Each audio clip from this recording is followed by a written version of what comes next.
Arise, cry out in the night, at the beginning of the watches, pour out your heart like the water before the face of the Lord. Lift your hands toward him for the life of your young children, who faint from hunger at the head of every street. See, O Lord, and consider, to whom have you done this? Should the women eat their offspring, the children who they have cuddled?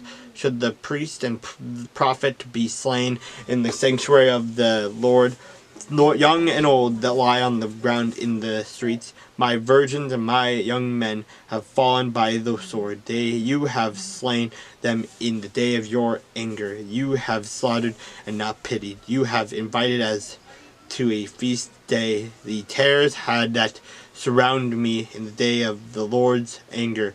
There was no refugee or survivor. Those whom I have borne and brought up, my enemies have destroyed.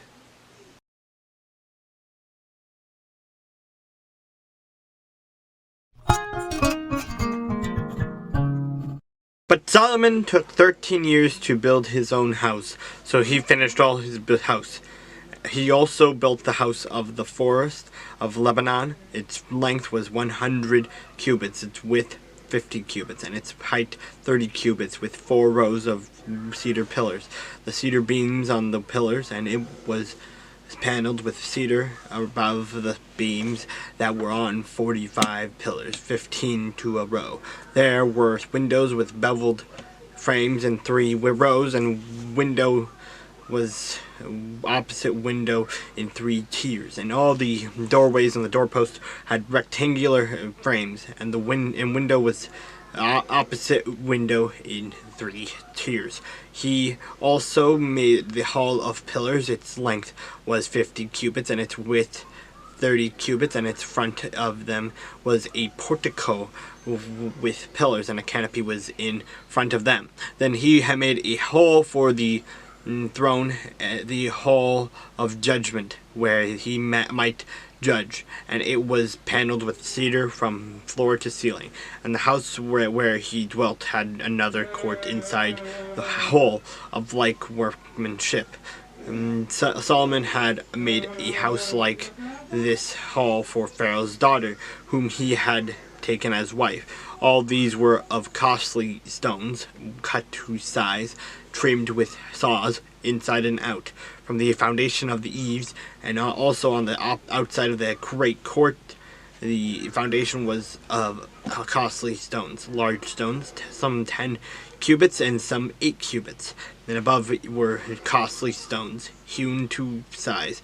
The cedar wood. The great court was enclosed with 3 rows of hewn stones, and a row of cedar beams. So were the inner court of the house of the Lord, and the vestibule of the temple. Now King Solomon sent and brought Hiram from Tyre.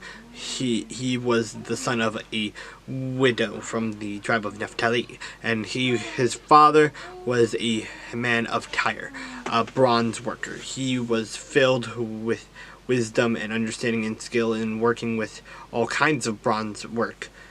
So he became to King Solomon and did all his work. And he cast 2 pillars of bronze, each one 18 cubits high, and a line of 12 cubits measured the circumference of each. Then he made 2 capitals of cast bronze to set on the tops of the pillars. The height of one capital was 5 cubits, and the height of the other capital was 5 cubits. He made a lattice network with wreaths of chain work for the capitals which were on top of the pillars. 7 chains for one capital and 7 for the other capital. So he made the pillars and 2 rows of pomegranates above the network all around to cover the capitals that were on top, and thus he did for the other capital.